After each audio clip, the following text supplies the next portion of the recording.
你说啊，你说呢？要从这你就谁是的呢？你估摸这种你估说多还点，我哩家嘛是有咯哩，是我的那个烧焦了那样，但是嘛，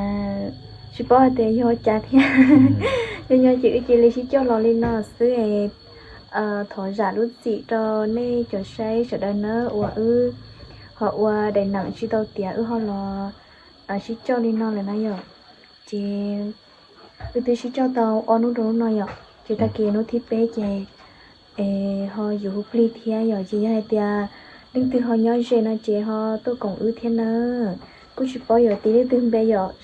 hay tan thôi cho phụ nữ sợ đâu nhớ cho họ nói hai tia nhưng từ họ nhớ gì nó là họ tôi còn theo chỉ lúc nào cũng giờ là hỗ trợ của cho phụ nữ giờ sẽ là họ bộ không tôi đi cho na cũng mua bé lăng hay chè là hỗ trợ lại sẽ là họ bộ không tôi đi chào nói chung là bây giờ thì nó nói chị nên nó thì ó là cái này chị mẹ hay giờ là hỗ trợ cho phong như xe là tôi cũng bắt đầu đi trả thế chị cho phong như là cũng nhanh khó thế này giờ chị hỗ là xe là họ tôi bắt đầu đi trả nè giờ tôi sẽ tăng là lần nữa là tôi sẽ đây rồi nè hỗ trợ là tôi là nó làอยู่2 giờ trong xe nè bây giờ hỗ trợ xe hỗ lại đi trả thế nè hỗ trợ của tụi phong đây giờ của tụi phong là cho muốn rối về của giờ hay luôn muốn rối xe hỗ xe là bật tê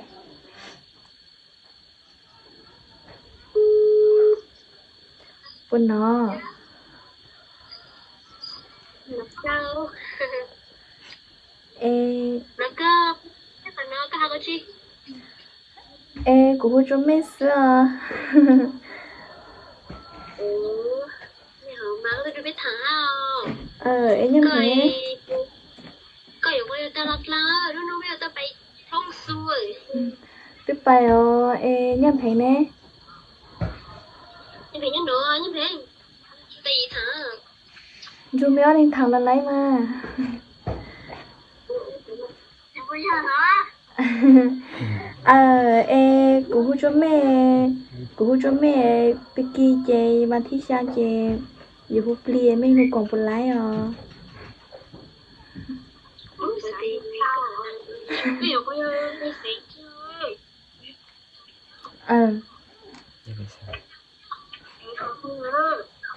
dù lấy on nu cho nu nó sơ chè Becky nu thì bé dù hút lia mấy người còn phụ lái Yêu sáng một cứng ta có mình phải chế được sân người chủ hóa chủ phong sư tên phong sư đi kia ha đi kia đấy rồi là tôi nó rồi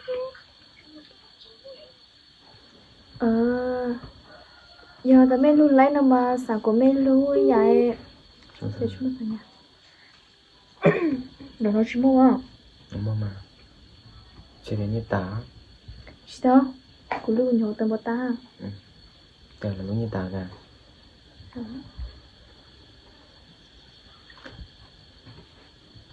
ta chỉ những lia sinh nhà chỉ khá này giờ chỉ xin nói là che sẽ là lúc sinh như ta theo là lúc sinh như ta chỉ để khám ali để khâu đua sẽ bỏ lại đi chứ chèn hô xếp lên là không có lẽต้องมาเลยแต่ก็ฮู้ด้วยสิฮู้ตัวก็ฮู้อยู่ถอยเป็นยาโหยังโอเคนะโอเคตาเลย mình nhau đây mình nhau lụcพันบาทสิจะนั่นnhau nó rồi nếu mà số thật sự của gì số bên đó lên là số lo gì tập phải lưu thế này không à bên nó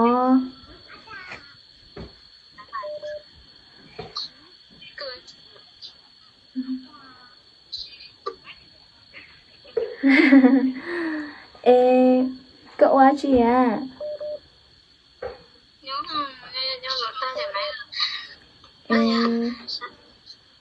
của hả chị cơ tụi mẹ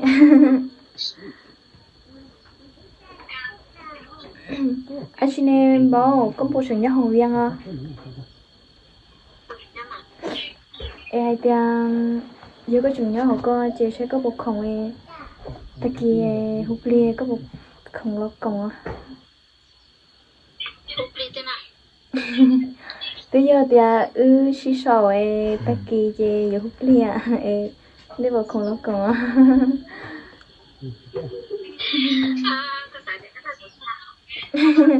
chỉ giờ của ta có cũng như hai tiêm mà sẽ chua họ bộ khổng hay chua nè cái hay chua hay sẽ nè bộ khổng à giờ khổng nó chế nè là cổng theo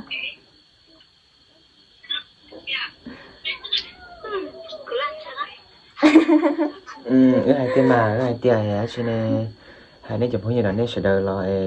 tay kỳวันที่3này là chứ giờ play thìวันที่gì giờ giờ một tổ thế này cho nên lò tàu thì nên lò cổng theo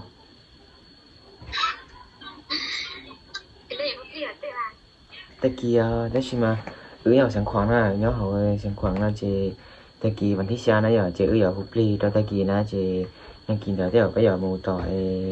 mày là nó này giờ tới nên than nó thì nên cái kiểu là cổng bé đi on không đời nếu mà đặt cao nè có còn lấy à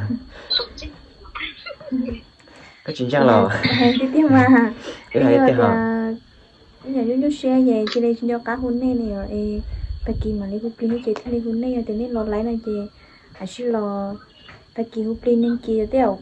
hụp bố bè của mẹ có tới sản đâu cũng sai của mẹ lấy em đâu cũng mua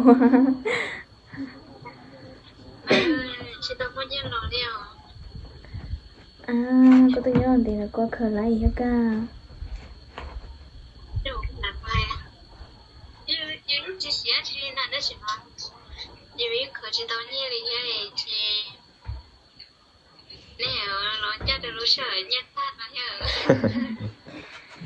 nhưng em mà tôi chỉ mà cuộc sống tên đi cho lo còn có lấy ha vì tôi chỉ muốn từ là của muốn nè nên chuyện chỉ lo cùng nè cha cuộc sống mà thì nhưng mấy sớm mà tôi ở lo lấy cơ tôi chỉ là gì chẳng có được nha chỉ lấy cho là gì cho một lấy rồi nha sợ tê kia lo lấy nó lo không lo nha tê chăm pin mà chỉ lấy tê nó lo cứ bỏ cá hay à tôi chỉ nhớ nhận được này có buổi chắc gì xua để nó cho cái lúc trẻ mấy cái là tao on nó tao nó nọ ở đây nè ở bây giờ có nêu nào kia là mấy cái là đó nhưng mà nó kia chỉ giờ cả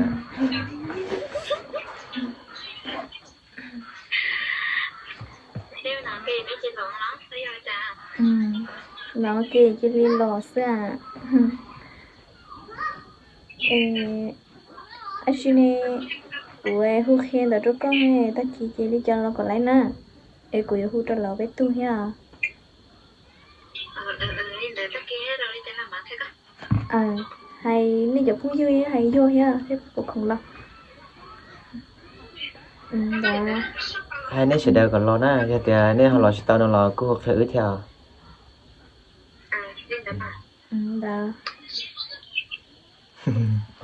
đó là chính xác ơi nè là hay thì là sát đến chế một vì thế này giờ thì gọi đi hay là chính xác thế này thì chỉ mà đã cá hậu đua rồi tụi sẽ là phần chân thì hậu sẽ là lúc bắt đầu lên chán á cứ giờ thì thôi nó đi thế này giờ là nó lấy kho thì nó chỉ hậu sẽ là tụi bắt đầu lên chán á hậu sẽ sáng mấy sáng rồi tua sẽได้chỉ hậu sẽ là tụi bắt đầu lên chán cứ hù cho lỡ bé lăng theo tới xí mà cụ cho không như chè họ nhớ cho họ viên tan trôi rồi theo anh xin là họ một khổng ít xe về họ nhớ của họ lựa bên phía là chỉ khổng rồi thì tôi chỉ mới tôi rồi là cũng liền cứ như chút chống lúc giờ nó sợ sợ còn là lo cái đó xí chẳng phải là lo chỉ lấy chè cứ chỉ bỏ tôi sẽ cho lời khi nhỏ do hai tiền từ họ không có một sự hở thì họ bỏ nó nên họ sẽ đợi họ tôi cổng thiên nữa อยู่มั่วพังยืนได้เจฮูเจหลอกของสตาอยู่เลยเจก็ยังขอเลยละให้ชอบก็是啥เจ啥个了ของก็ต้องนั่นได้ใช่ไหมแล้วเนี่ยเขาได้เที่ยวแล้วว่าเราเหลือเที่ยวนะเจหลอกสตานะเจจะพอยี่สิบล้านสตูมันจะเนี่ยตายจะเผาโลจะสิล้อสินเจอแล้วมันจะยันเราตั้งแต่ยังถ้าทอเสด็จนะคุณต้องทอเสด็จนะgiờ này播đại video nó là này cho nên tụi cô là cộng ư thế cho thời kỳ này giờ thời kỳ chơi ôn được xuyên nó nè thì nên kỳ thì giờ một bố về này tay là lợ người mới chung với nè thì giờ thì này họ nhóm duyên để nó giờ thì tôi cộng ư để nó là tao ai thì cho nhóm đi nó là tôi cộng ư đâu về những cái gì lời chuyện nè về có bao nhiêu làแล้วกูตัวรู้เลยกูตัวรู้เนี่ยแท้สีหน้าแท้กูเนี่ยแท้กูสีหน้าเฮียจะเนี่ยปอนนั่นที่เขาปอเที่ยแล้วย่อใจแต่จิตซ้อแล้วย่อเนี่ยปอนั่นเจเนี่ยตัวเนี่ยมาลินดาตัดถ่ายเลยนี่มาเฮียเดียนินนอนเจไทยของเนี่ยลินดานะอย่ากูเชิญว่ากูจอเที่ยได้ใช่ไหมกูจอเพิ่งยินละเชียวแล้วพวกปอนเนี่ยตาเลยเจchâu sẽ là họ bên đây thì cha thế này à thì thế nó chỉ là có niệm ta chỉ xử lý gì nữa trên thế sẽ tao này nè để chuẩn thế ta cho nên nó thế chỉ phải ta sang cô rồi sang cho cái chỉ là cô tụi không thế tụi chỉ không là cô là tao này thế thì cô chỉ có cái tụi xe này à tụi tôi là tao nó là cô dùng xe cơ thế đó tụi tôi là tao nó là cô cho lấy cha cái là một lự thì khá là chế bây giờ sao cái là làm một cái làm gì là giờ lọt tàu thiên này nè chỉ giờ này hai trâu ở chỗ phong nhiêu nên thôn lăng sờ tù lọt tàu này ạ thì nên sao tù xe theo ý dân hôm nay cái sự này thành lò này nó thì cái chỗ ở nó thì giờ nó thì nó lên là nó chỉ mua đồ nè bây giờ nó trên này giờ thì là nó bây giờ đặc một năm học sinh gì khỏi tư nó là đi mà đi sĩ thả theo chuyên sĩ sẽ bọn nó cái trong linh đạo là sư thì em ra cái tia em chạy cho nó giờ lỗ năng là thì em chạy cho thì em nhớ chuyện cái này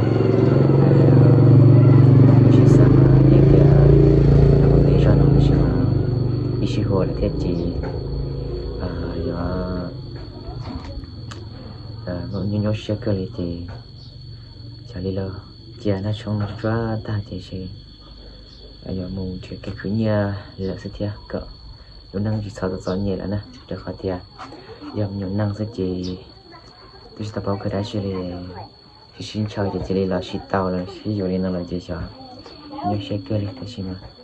giờ nó trong ta lên nói giờ có đó chỉ là mình lấy được cái món gì dành cho nó sẽ được tốt say thì ưu đó chỉ là chỉ theo giờ này họ bỏ thế nào là cô ba follow thế này sẽ hay cho cháu nhớ đó khỏi tư cho FC là cho thế li bỏ một vì nè thì tôi chọn chơi chỉ lấy một vì li giặt thầu y thế thì chủ cho mua dần cho hồi trong bên làng nó thì dần cho hồi nó sẽ được sai sự thì anh này nó là theo ý của ô thế đấy mà theo nhiều chơi cho li món tiền đó là thế nè thì phát đến đây cho nó chỉ tôi cần thế nào chị nhục nhà mình nhận năng chị là suy sau đi nó sợ giờ đi cha khử lia là rất cái khử này do khử đầu để lia đẩy tên nhưng rồi mà tới chỉ mà khử liên đó nhưng rồi xin xe chúng muốn muốn như là tới chỉ giờ còn là suy sau nhìn xe giờ tao lia tên thôi xin để gọi mình nhận năng sẽ chỉ giờ thì cụ mua nhiều mà chỉ cho nhau thì là chỉ mà cụ này trên thực sản nhiều thế nào